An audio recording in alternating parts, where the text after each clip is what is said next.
앞서가신 하나님이라는 제목으로 우리가 말씀을 한번 생각해 보겠습니다. 자, 여름에 우물물은 어떨까요? 여름 우물은 굉장히 시원합니다. 겨울은 어떨까요? 겨울은 따뜻합니다. 그러면 우물물이 여름에 냉수가 되었다가 겨울에 온수가 될까요? 그렇진 않습니다. 그렇죠? 늘 같은 온도를 유지할 거예요. 그런데 여름에는, 그죠? 물보다 바깥이 더 뜨거우니까, 겨울에는 물보다 바깥이 더 추우니까, 그렇게 우리가 시원하고 따뜻하다라고 여기게 될 겁니다. 자, 그런데, 우물은 관리를 해야 될까요? 하지 말아야 될까요? 왜 관리를 해야 됩니까? 그렇죠. 물이 안 좋아집니다. 그래서 우물물도 정기적으로 깨끗하게 관리를 잘 해야 됩니다. 그래야 특히 오봄같이 이렇게 더울 때 시원하고 맛있는 물을 우리가 먹을 수가 있습니다. 그런데 우리가 어떻습니까? 만약에 아무리 더워도 그 우물 속에 오물이 가득하다면, 내가 아무리 지금 더워서 물을 꼭 먹어야 되는데도 우물을 봤는데 그 속에 오물이 가득하다. 그러면 그 물을 먹을 수 있습니까? 어쩔 수 없으면 먹겠지요. 사막 같은 환경이면 여기서 안 먹으면 죽을 수 있다라고 하면 먹겠지요. 그러나 그런 환경이 아니라면 아마 대부분 사람들은 그 지저분한 우물 속에 있는 물을 아마 먹지 않을 거예요.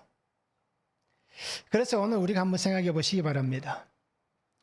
우리가 그렇게 시원하다, 따뜻하다라고 얘기할 수 있는 그 물도 깨끗하지 않으면 이제 먹지 않습니다. 그래서 오물을 제거해야만 깨끗해질 수 있습니다. 그리고 그 우물을 관리하기 위해서 그냥 매일 우물물을 그저 많은 사람들이 길러가면 아마 그럴 필요는 없겠지만, 좀 많은 사람이 우물을 쓰지 않는다면 우물에 뚜껑을 만들어 둘 거예요. 그래서 외부로부터 오물이라든지 지저분한 것들이 그 우물 속에 빠지지 않도록 뚜껑을 만들어서 우물을 관리할 겁니다. 자, 왜 이 말씀을 드릴까요? 우리의 삶에도 신앙에도 관리가 돼야 된다는 얘기입니다. 하나님께서 우리에게 주신 우리의 삶이고 우리의 신앙입니다. 그러면 우리도 계속해서 이 나라는 존재를, 또 나의 믿음을 관리하지 않으면 우리도 결국 더러운 오물에 쌓일 수밖에 없다는 겁니다. 우리가 아침에 깨끗하게 다들 씻고 나오셨을 거예요. 그러면 아침에 깨끗하게 씻었으니 저녁에 안 씻어도 괜찮겠다라고 하실 분 있습니까? 없을 거예요. 시간이 지나면서 눈에 보이지 않는 먼지가, 그죠? 여러 가지 것들이 우리 몸에 붙고, 그러면서 땀도 나고, 하여튼 몸에 있는 여러 가지 반응들로 인해서 몸이 지저분해질 거예요. 근데 특별히 우리의 눈에 볼 때 지저분하다라고 보이지 않을 수도 있습니다. 그럼에도 우리는 저녁이 되면 또 씻을 거예요. 이렇듯 우리가 내 삶도 내 신앙도 관리하지 않으면 우리는 결국 그 더러움으로 인해서 멸망을 당할 수도 있는 거예요. 그래서 우리가 어떻게 관리를 해야 됩니까? 우리가 관리하는 것은 하나님의 말씀, 그 말씀으로 나를 씻어내는 거예요. 그래서 우리가 다르게 얘기하면 날마다 우리는 더럽고 추한 나의 죄와 삶을 하나님 앞에서 회개하는 그러한 삶을 살아가야 하는 것입니다. 그래서 더럽다면 씻어야 되는 거예요. 죄가 있다면 고백을 해야 되는 겁니다. 그리고 삶을 바꿔야 된다면 바꿔야 되는 겁니다. 그런데도 우리가 여전히 청소하지 않은 우물같이 괜찮다, 우물 좀 들어가면 어떠냐, 그냥 내버려둬도 된다, 상관없다 라고 한다면 결국 그 우물은 우물로서의 존재가 사라지는 겁니다. 그와 같이 우리도 마찬가지입니다. 나라는 존재 가치가 사라질 겁니다. 하나님의 사람입니다. 하나님의 구원받은 백성입니다 라고 얘기할 수 있는 그 존재 가치가 우리가 분명히 사라질 수 있다는 것입니다. 그리고 우리가 매일 말씀을 통해서 나를 성결하게 하시길 바랍니다. 그리고 말씀의 샘물이 솟아나는, 이제 예수님께서 요한복음에 말씀하셨잖아요. 내 배에서 생수의 강이 흘러 넘칠 것이다 라고 하신 말씀 같이 우리 안에 날마다 말씀의 샘물이 솟아나는 그런 성도의 삶을 우리가 함께 살면 참 좋겠습니다. 말씀을 한번 보시기 바랍니다. 하나님께서 맹렬한 불과 또 그 불같이 내 앞에 나아가신다라고 말씀합니다. 그러면서 너희가 그 가나안 땅, 이 땅을 차지함은 하나님께서 맹세하신 약속 때문이다. 그리고 그 민족의 악함 때문이다 라고 말씀하고 있습니다. 그러면서 광야에서 하나님을 경노하게 했던 일들을 너희는 잊지 말고 기억하라 라고 오늘 말씀을 하고 있습니다. 자, 하나님께서 우리 앞서가십니다. 신명기의 말씀이 그거잖아요. 하나님이 우리 앞서가시면서 우리가 장막 칠 곳을 예비하시는 그 하나님. 그래서 불기둥, 구름기둥의 역사하심을 통해서 우리보다 앞서가신다라고 말씀하는 거예요. 자, 앞서가신 하나님은 어떤 하나님이시냐? 첫 번째는 불같이 나아가시는 하나님이십니다. 1절에서 3절입니다. 이스라엘아 들으라, 내가 오늘 요단을 건너 너보다 강대한 나라들로 들어가서 그것을 차지하리니 그 성읍들은 크고 성벽은 하늘에 닿았으며 크고 많은 백성은 내가 아는 아낙 자손이라. 그에게 대한 말을 내가 들었나니 이르기를 누가 아낙 자손을 능히 당하리요 하거니와 오늘 너는 알라, 내 하나님 여호와께서 맹렬한 불과 같이 내 앞에 나아가신즉 여호와께서 그들을 멸하사 내 앞에 엎드러지게 하시리니 여호와께서 내게 말씀하신 것 같이 너는 그들을 쫓아내며 속히 멸할 것이라 라고 말씀합니다. 하나님께서는 모세를 통해서 말씀합니다. 이제 요단을 건널 것이다. 40년 만에 이 요단을 건너가게 하십니다. 결국 약속하신 가나안 땅의 정복의 날이 임하였다라는 것입니다. 그런데 요단을 건너면 강대한 나라를 만날 것이다. 그렇지만 너희는 그것을 차지할 것이다 라고 말씀합니다. 그러면서 그 강대한 나라들, 그들의 성읍은 크다, 성벽은 하늘에 닿았다. 그곳에 아낙 자손이 살고 있다라고 얘기합니다. 자, 우리가 알듯이 여리고성은 어떻습니까? 그 시대에 가장 강력한 성이었습니다. 성벽의 두께가 두꺼워서 마차가 2대가 다닐 수 있는, 그래서 우리로 보면 우리가 자동차가 2대가 다닐 수 있는 그런 도로 넓이입니다. 그 정도로 두꺼운 성벽이었습니다. 그러니 그 강대한 여리고는 쉽게 무너지지 않습니다. 자, 그런 성읍이 그 가나안 땅에 있는 겁니다. 그리고 그들 눈에 보이는 것은 누굽니까? 아낙 자손이 보이고 있다라고 얘기합니다. 헤브론 산지에 살고 있는 이 아낙 자손들 거인입니다. 그래서 우리가 알듯이 하나님께서 주신 말씀을 붙잡고 가데스 바네아에서 그들이 올라갔지만, 정탐을 했지만 그들의 마음을 무너지게 했던 것이 바로 이 아낙 자손들이었습니다. 그 땅의 거민은 우리를 삼키는 사람들이다 라고 얘기할 만큼 정말 그들에게는 두려움의 대상이었습니다. 자, 이제 곧 그 땅을 맞닥뜨리게 됩니다. 그래서 40년 전에 그들이 불순종했던 이유가 분명히 등장하는 거예요. 2세대인 그들에게도 하나님은 모세를 통해서 똑같이 말씀합니다. 이제 요단을 건너갈 것이다. 그런데 오늘 성경에서 뭐라고 얘기합니까? 하나님은 분명하게 다시 한번 말씀합니다. 맹렬한 불과 같이 내 앞에 나아가신다. 그들을 멸하실 것이다. 그들을 쫓아낼 것이다. 그들이 이 땅에서 사라질 것이다 라고 말씀을 하고 있습니다. 왜 하나님께서 이렇게 얘기할까요? 민수기 14장 1절에 보면 온 회중이 소리를 높여 부르짖으며 백성이 밤새도록 통곡하였더라. 40일 만에 돌아와서 하는 얘기가 그들의 마음을 무너지게 하니까 밤새도록 통곡하였다라고 얘기합니다. 즉 눈에 보이는 현실에 두려움을 느끼는 그들입니다. 그래서 눈앞에 펼쳐진 그 두려움 앞에서 이들은 하나님 앞에서 불순종하게 되는 겁니다. 그래, 아무리 하나님의 말씀이 들려져도 그들 속에 이미 마음이 무너지고 나니까 갈렙과 여호수아가 아무리 외쳐도 그들이 듣지 않습니다. 오히려 하나님의 말씀을 전하는 그들을 돌로 치려고 하는 그런 악행을 그들이 저지르는 겁니다. 바로 그러한 전적이 있기 때문에 오늘 하나님께서 다시 한번 강조해서 말씀합니다. 불과 같이 맹렬하게 나아갈 것이다 라고 그렇게 말씀을 하고 있는 것입니다. 두려움 앞에서 포기하고 좌절했던 그날을 하나님께서 아시니 그 백성들을 향하여서 하나님은 말씀으로서 약속해 주시고 있습니다.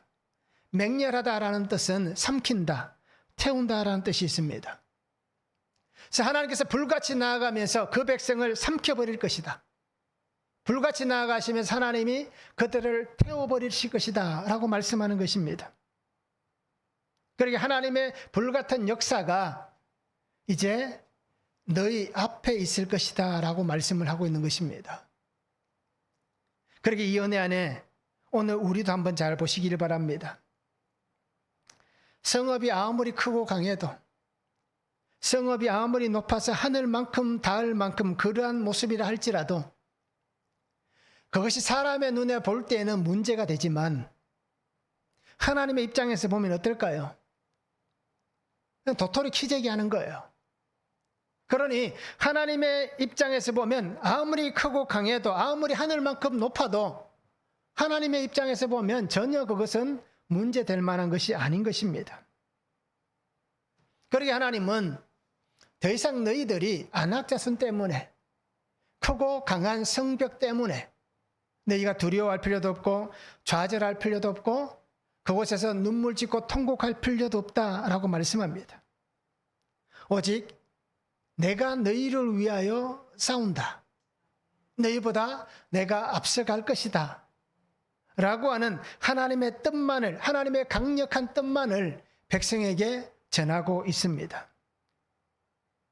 그리고 오늘 우리의 삶에도 이런 하나님의 행하시는 놀라운 은혜 역사들이 일어나기를 원합니다. 우리의 삶에 어떤 일이 있습니까? 우리의 삶의 자리에, 우리의 신앙의 자리에 안악자손 같은 사건이 있습니까? 크고 넓은 성읍 같은 사건이 있습니까? 하늘만큼 닿아 있는 이 강력한 성벽과 같은, 무너지지 않을 것 같은 이 성벽과 같은 사건들이 있습니까? 그런 문제들이 분명히 우리 앞에 있을 수 있습니다. 그래서 내 눈으로 보면 어떻게 해볼 수 없는, 야, 내가 저 앞에 나가서 비벼봐도 도저히 나에게는 답이 보이지 않는 그러한 일들이 우리 앞에 있을 수 있습니다. 거대한 장벽 때문에 태산과 같은 그 산을 넘어가지 못하는 그 아픔으로 인해서 그 문제 사건들 앞에서 우리가 어떻게 하고 있습니까?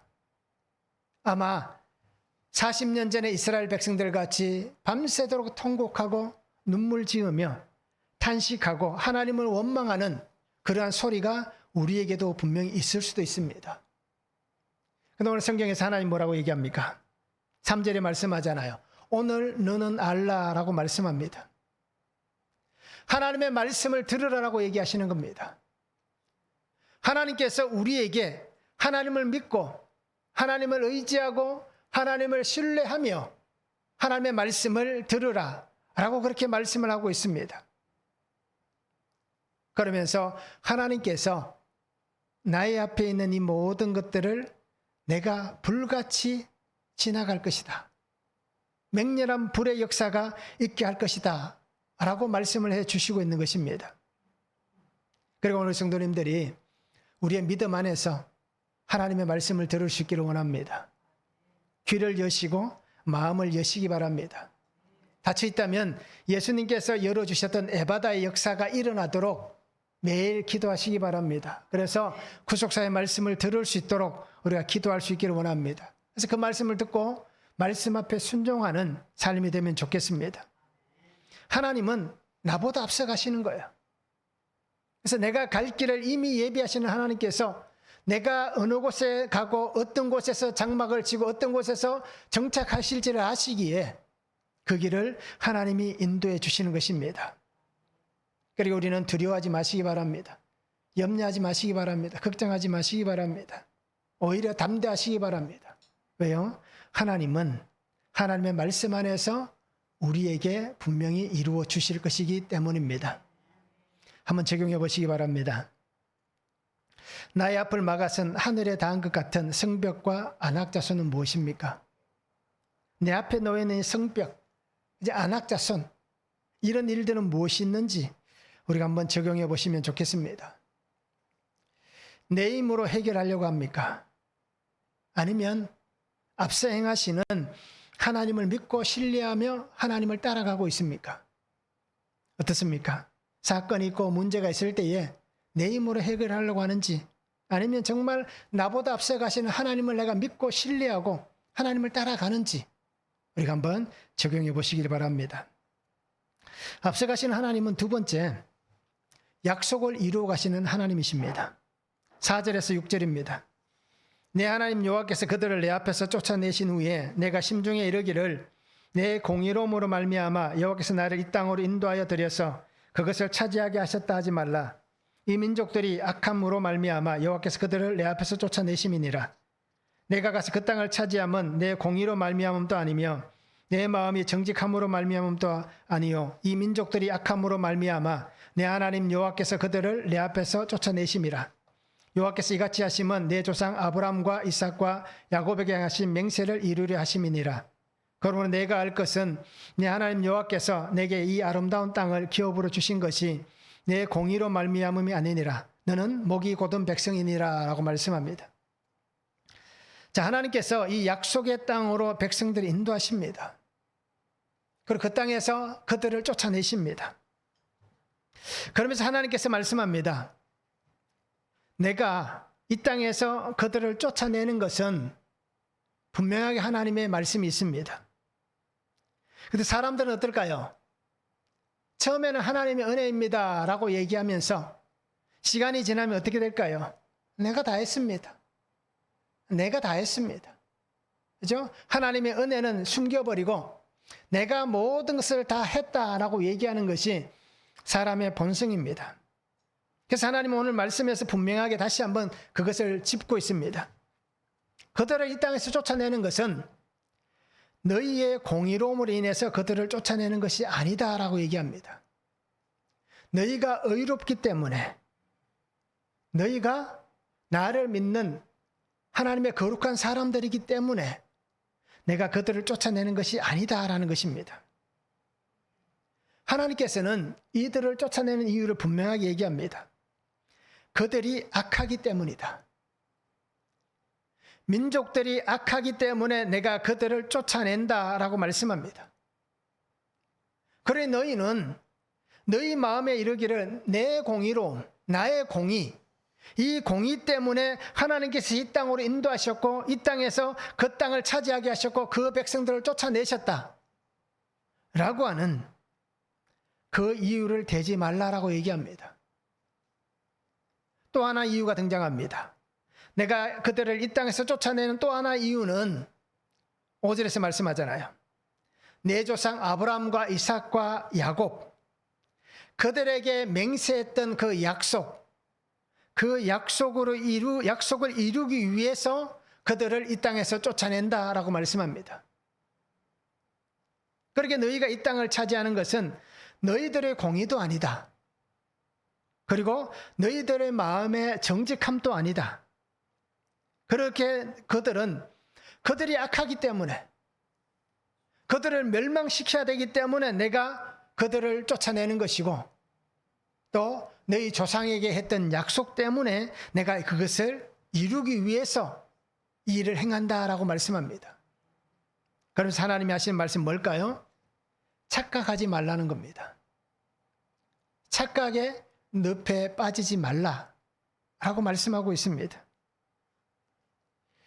그래서 오늘 모세는 하나님의 말씀을 백성들에게 들려주면서 모든 백성이 하나님 앞에서 우리의 현실이 어떤지 정확한 자기 인식을 가지고 자기 현실에 대한 자각을 가지고 그 현실을 보게 해주고 있다라는 것입니다.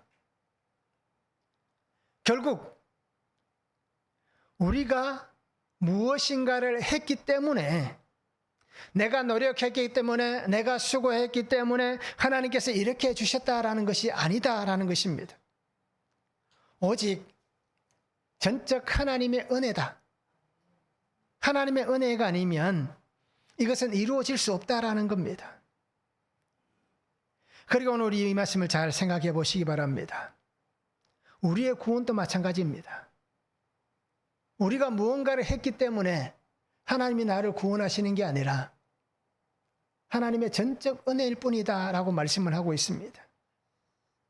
자, 조상들에게 맹세하셨다라고 말씀하잖아요. 아브라함에게 하셨던 약속이 창세기 12장 1절, 13장 15절, 15장 18절, 17장 8절에 있습니다. 여호와께서 아브라함에게 이르시되 너는 너의 고향과 친척과 아버지의 집을 떠나 내가 내게 보여줄 땅으로 가라. 보이는 땅을 내가 너와 네 자손에게 주리니 영원히 이르리라. 그날에 여호와께서 아브라함과 더불어 언약을 세워 이르시되 내가 이 땅을 애굽 강에서부터 그 큰 강 유브라데까지 네 자손에게 주노니 내가 너와 내 후손에게 내가 거류하는 이 땅 곧 가나안 온 땅을 주어 영원한 기업이 되게 하고 나는 그들의 하나님이 되리라. 이것이 아브라함에게 하셨던 하나님의 약속이었습니다. 그 이삭에게는 어떻게 약속을 하셨을까요? 창세기 26장 2절입니다.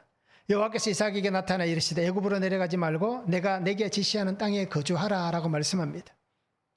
야곱에게는 어떤 약속을 하셨습니까? 창세기 28장 13절에 또 번쩍 여호와께서 그 위에 서서 이르시되 나는 여호와니 너의 조부 아브라함의 하나님이요 이삭의 하나님이라. 내가 누워있는 땅을 내가 너와 내 자손에게 주리니 라고 말씀합니다. 베델에서 하나님이 야곱을 만나 주셨잖아요. 자, 이렇듯 하나님은 이 약속들을 하셨고 그 약속이 이루어지게 하시기 위해서 지금 이 일을 행하실 것이다 라고 그렇게 말씀을 하고 있는 것입니다. 하나님은 오늘 우리에게도 똑같은 약속을 주셨습니다. 하나님께서 내게 말씀하셨던 분명한 말씀들이 있습니다. 우리가 신앙생활하면서 하나님의 은혜를 입었고 또 우리에게 말씀을 성경에 있는 말씀을 통하여서 우리에게 특별히 어떤 말씀들을 주신 기억들이 다 경험들이 있을 겁니다. 하나님의 약속이 있습니다. 그리고 하나님은 그 약속을 주시면서 내가 그것을 이루겠다라고 말씀해 주셨습니다. 그리고 우리가 구원받은 이 구원의 삶도 내가 이렇게 말씀으로 살아갈 수 있는 이 말씀의 삶을 사는 것도 하나님의 은혜일 뿐인 것입니다. 오늘 이스라엘 백성들에게 했던 얘기가 똑같이 나에게 하는 말씀입니다. 나의 공의로움으로 된 것은 아닙니다. 우리의 공의로 된 것은 아무것도 없습니다. 그냥 하나님의 은혜일 뿐입니다. 오늘 성경에 말씀하잖아요. 너는 목이 곧은 백성이다라고 얘기합니다. 결국 우리도 마찬가지입니다. 나는 목이 곧은 백성일 뿐인 거예요. 그러기에 하나님의 약속하신 이 은혜가 아니면 우리는 하나님의 구원하시는 그 구원의 보관으로 들어갈 수가 없다는 것입니다. 하나님께서 나를 구원하신 이 구원의 은혜가 있기 때문에 우리가 하나님의 구원의 그 보관에 들어가서 살아갈 수가 있는 것입니다. 로마서의 말씀을 우리가 기억하시기 바랍니다. 모든 사람이 죄를 범하였음에 하나님의 영광에 이르지 못하더니 라고 말씀하잖아요. 우리는 죄인이기 때문에 하나님의 영광에 들어갈 수가 없습니다. 구원의 은혜 안에 들어갈 수가 없습니다.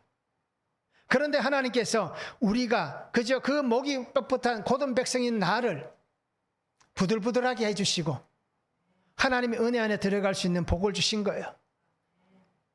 그러니까 우리는 잊지 마시기 바랍니다. 나라는 존재는 하나님 앞에서 존재할 만한 가치가 없는 인생입니다. 우리가 개미를 보면 어떨까요? 개미를 보면 우리가 개미를 볼 때, 그죠? 얼마나 하찮게 보고, 저도 오늘 아침에 개미를 한 마리 죽였습니다.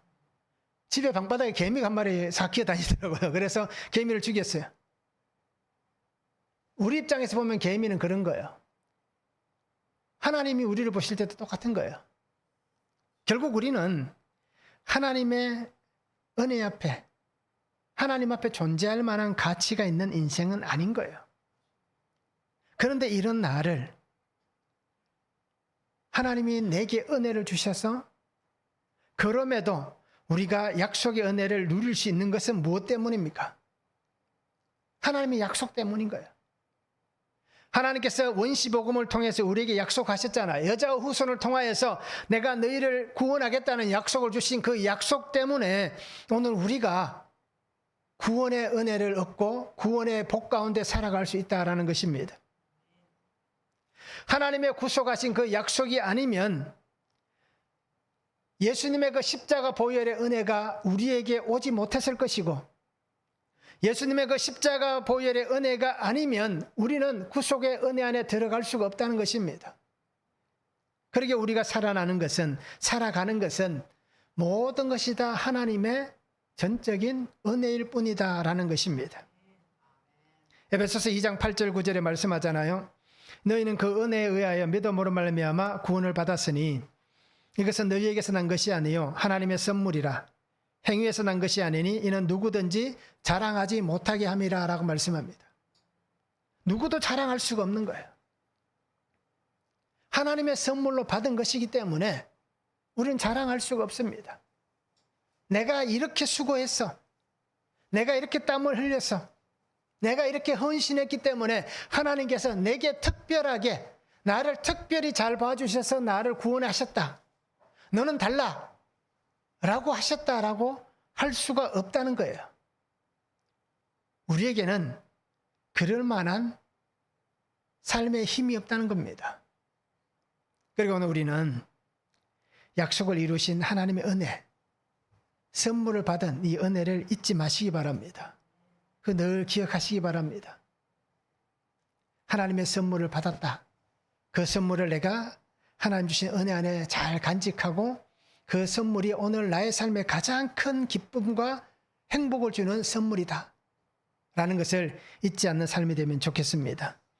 한번 적용해 보시기 바랍니다. 하나님의 은혜입니다. 그런데 내 공로로 얻었다, 내 공로 때문이다 라고 자랑하는 것은 무엇이 있습니까? 나는 무엇을 자랑합니까? 한번 적용해 보시기 바랍니다. 나의 의가 아닌 전적 하나님의 은혜, 구원의 은혜임을 인정하십니까? 어떻습니까? 내 의가 아니다. 전적인 하나님의 은혜일 뿐이고 전적인 하나님의 구원의 은혜일 뿐이다 라고 하는 것을 인정하시는지 우리가 한번 적용해 보시면 좋겠습니다.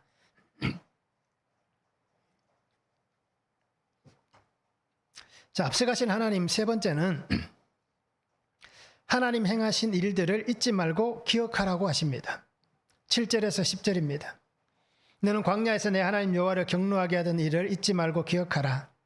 내가 애국 땅에서 나오던 날부터 이곳에 이르기까지 늘 여호와를 거역하였으되 호렙산에서 너희가 여호와를 경노하게 하였으므로 여호와께서 진노하사 너희를 멸하려 하셨느니라. 그때 내가 돌판들 곧 여호와께서 너희와 세우신 언약의 돌판들을 받으려고 산에 올라가서 40주 40야를 산에 머물며 떡도 먹지 아니하고 물도 마시지 아니하였더니 여호와께서 두 돌판을 내게 주셨나니 그 돌판의 글은 하나님이 손으로 기록하신 것이요 너희의 총의 날에 여호와께서 산상 불 가운데서 너희에게 이르신 모든 말씀이니라 라고 말씀하고 있습니다. 자, 모세는 백성들에게 얘기합니다. 광야의 삶을 잊지 말고 기억하라 라고 말씀합니다. 그러면서 다시 한번 얘기하잖아요. 애굽 땅에서 나올 때부터 이곳에 이르기까지 늘 하나님을 거역하였다라고 얘기합니다. 그러면서 이 광야 40년 생활에서 가장 크게 하나님을 경노하게 했던 일이 무엇입니까? 호렙산 사건이잖아요. 금송아지를 만들고 이 금송아지가 우리를 애굽에서 인도해낸 신이다 라고 얘기했던 그 호렙의 사건을 다시 한번 얘기합니다. 호렙산에서 너희가 하나님을 경노하게 하였다. 그래서 하나님은 진노하셔서 너희를 다 멸하려고 하셨다. 실제로 그렇잖아요. 하나님께서 내가 이 백성을 다 쓸어버리겠다. 그리고 너를 통해서 다시 내가 하나님의 민족을 이루겠다라고 말씀하셨잖아요. 자, 이 사건을 얘기하고 있습니다.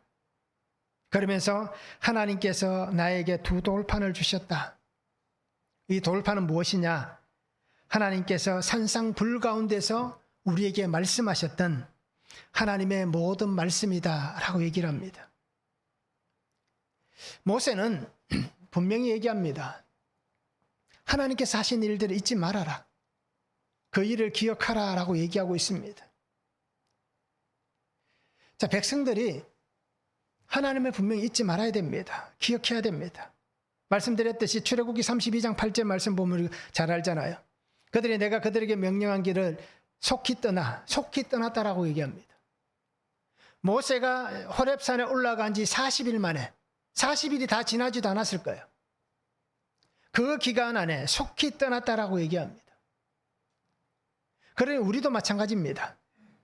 언제든지 우리는 궁리란 말을 쓰는 게 맞겠죠. 어떤 것들을 궁리합니다. 어떻게 하면 하나님 모르게 악을 행할까? 어떻게 하면 하나님께서 눈 감아 주실 수 있는 일을 할까? 끊임없이 잔머리를 굴려가면서 이런 궁리 저런 궁리를 합니다. 그런데 말씀드렸듯이 하나님은 다 보고 계시는 거예요. 알고 계시는 거예요. 하나님을 향한 그들의 마음이 어떻습니까? 얼마나 신속했는지를 보여주는 겁니다. 그것은 우리가 그렇게 해석해 볼 수도 있을 거예요.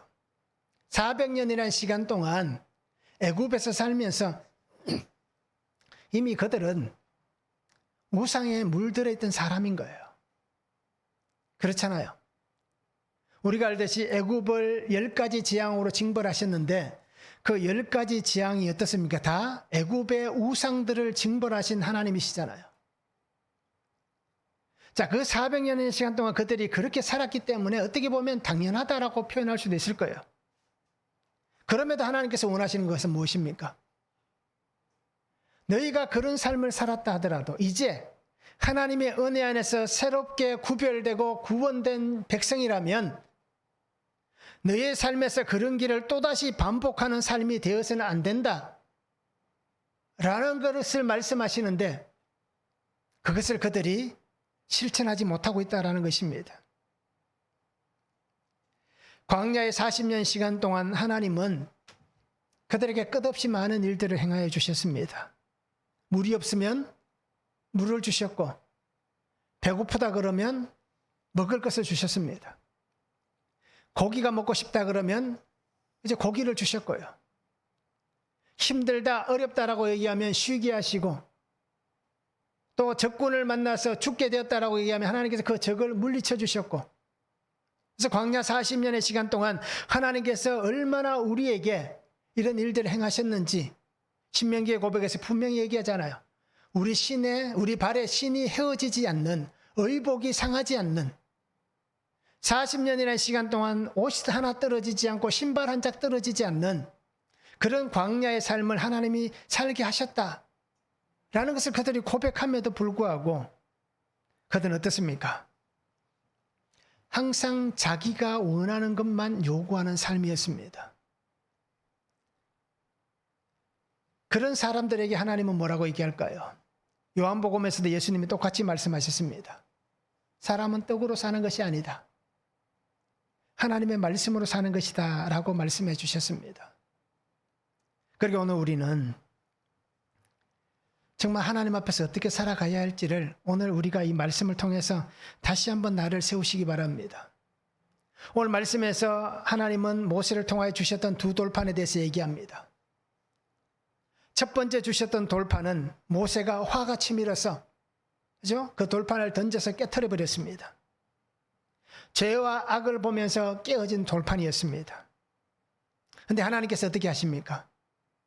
그 죄와 악을 용서하시고 다시 모세에게 말씀하셔서 돌판을 만들게 하시고 그 돌판에 하나님은 말씀을 기록해서 그 말씀을 그 백성에게 다시 주시고 있는 것입니다.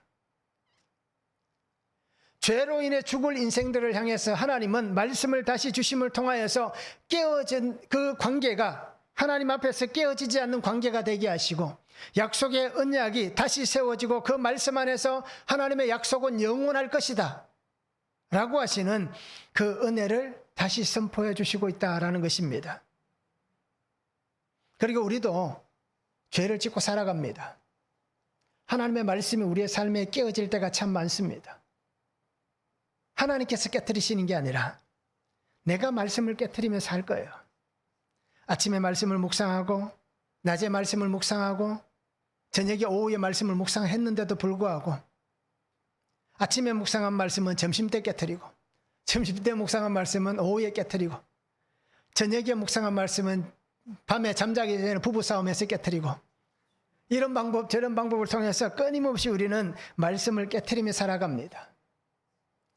그래서 우리 삶에 말씀이 없으면 결국 우리도 멸망하는 인생이 됩니다. 하나님은 그런 나에게 오늘 하나님의 은혜를 주셨고 사랑을 주셨습니다.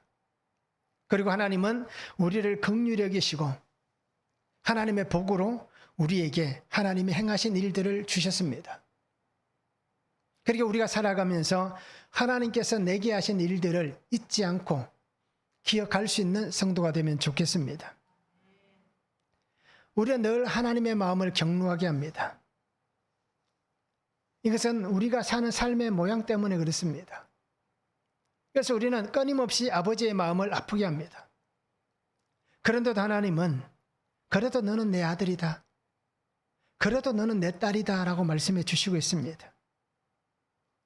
우리는 끊임없이 하나님에게서 어떻게든 멀리 도망가려고 하는데 하나님은 끊임없이 나를 붙잡고 계시고 때로는 어떻습니까? 하나님이 나보다 먼저 그곳에 가 계시는 거예요. 그러면서 하시는 말씀이 분명히 있잖아요. 너 여기 올 줄 알았다 라고 말씀하시는 거예요.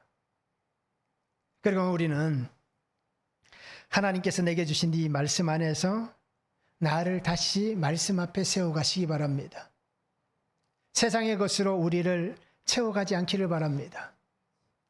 세상에 주는 달콤함으로 우리가 무너지지 않기를 바랍니다. 세상 속에서 우리를 힘들게 하는 여러 가지 사건들 때문에 우리가 넘어지지 않기를 바랍니다. 오히려 그렇게 되는 것은 누구가 좋아합니까? 사탄이 좋아하는 거예요. 봐라, 조금만 간질이니까 이렇게 넘어간다. 조금만 힘들게 하니까 무너진다. 조금만 마음에 상처를 주니까 시험에 빠져서 또 하나님을 원망하고 주저앉아서 봐라, 살겠다고 그렇게 부르짖고 외친다. 그러니 오늘 우리가 하나님께서 나에게 행하신 일들을 잊지 않으시기 바랍니다. 나를 구원하신 일, 나를 살게 하시는 일, 나를 하나님 앞에서 살아가게 하시는 모든 일들을 우리가 날마다 기억할 수 있기를 원합니다. 나 같은 자도 하나님이 사랑하시는 거예요. 나와 같은 사람도 하나님께서 기억하시는 거예요. 나와 같은 사람도 하나님은 하나님의 나라에 들어가는 예복을 입히셔서 영원한 나라에서 살게 하시는 하나님의 은혜가 오늘 분명히 내게 있는 것입니다. 날마다 우리가 말씀 안에서 하나님을 찬양하며 그저 얼굴 찌푸리지 말고 그저 감사함으로 웃고 그렇게 살아갈 수 있는 성도들 되면 참 좋겠습니다. 한번 적용해 보시기 바랍니다. 매일 말씀을 묵상하며 나의 죄와 악을 고백하고 있습니까? 말씀으로 약속 가운데 살아가고 있습니까? 어떻습니까? 매일 말씀을 묵상하면서 죄를 악을 고백하시는지 또 말씀으로 약속 가운데 살아가고 있는지 말씀을 한번 적용해 보시길 바랍니다. 말씀 없는 삶을 살고 있습니까? 아니면 말씀과 함께 삶을 살아가고 있습니까? 어떻습니까? 아니면 구속사의 말씀을 듣고 들으면서 살아갑니까? 아니면 구속사의 말씀을 듣지 못하고 살아가고 있습니까? 한번 적용해 보시기를 바랍니다. 하나님은 나보다 앞서가십니다. 그래서 하나님께서 말씀으로 나의 길을 인도해 주십니다. 그래서 하나님께서 우리 발 앞에 말씀의 등을 주시고 말씀의 빛을 주시는 거예요. 그래도 걸려 넘어질 수 있습니다. 그래도 그죠? 진흙탕을 밟을 수 있는 거예요. 그래도 매끈한 길을 가는 게 아니라 돌밭을 갈 수도 있습니다. 하나님 말씀의 빛으로 나 앞에 비춰주시는데 왜 내가 돌뿌리에 걸려야 됩니까? 왜 진흙탕에 발이 빠져야 됩니까? 왜 이 자갈밭을 힘들게 걸어가야 됩니까? 라고 얘기하실 수 있을 거예요. 그러나 그 길도 하나님께서 나를 인도하시는 길입니다. 그러기에 불평하지 마시기 바랍니다. 믿음으로 말씀 안에 살아가는 성도가 되기를 원합니다. 그래서 구속사의 말씀이 내게 들려지는 그 삶을 통하여서 항상 하나님의 은혜 안에 거하는 성도가 되면 좋겠습니다. 그래서 두 돌판에 하나님의 말씀이 새겨진 것 같이 오늘 그 말씀이 나에게 새겨진, 그래서 나에게 말씀의 역사가 있는, 그래서 하나님의 거룩한 자녀로 살아가는 그런 복된 삶이 될 수 있기를 주님의 이름으로 축복합니다. 사랑의 아버지 하나님, 오늘도 우리의 삶의 길 가운데 역사하여 주시고 언제나 주님과 함께 동행하며 믿음의 신실함으로 살아갈 수 있는 거룩한 삶이 되게 하여 주시옵소서. 아버지 하나님, 나보다 앞서가시는 나의 하나님께서 나의 길을 인도하여 주십니다. 하나님께서 불같이 나아가신다라고 말씀합니다. 하나님께서 약속을 이루어 가신다라고 말씀하고 있습니다. 그리고 우리가 하나님께서 내게 행하신 모든 일들을 잊지 않고 기억하며 날마다 말씀으로만 살아낼 수 있는, 말씀으로만 주님과 함께 이 삶의 길을, 이 사명의 길, 이 십자가의 길을 우리가 아름답게 걸어갈 수 있는 거룩한 성도의 삶이 되게 하여 주시옵소서. 그래서 항상 주님 앞에 있게 하시고 주의 말씀으로 오늘도 내가 살아나서 나의 살아남을 간증하며 예수 그리스도 십자가 구원의 복음을 전할 수 있는 거룩한 성도가 되게 하여 주시옵소서. 감사를 드리며 예수 그리스도의 이름으로 기도하옵나이다. 아멘.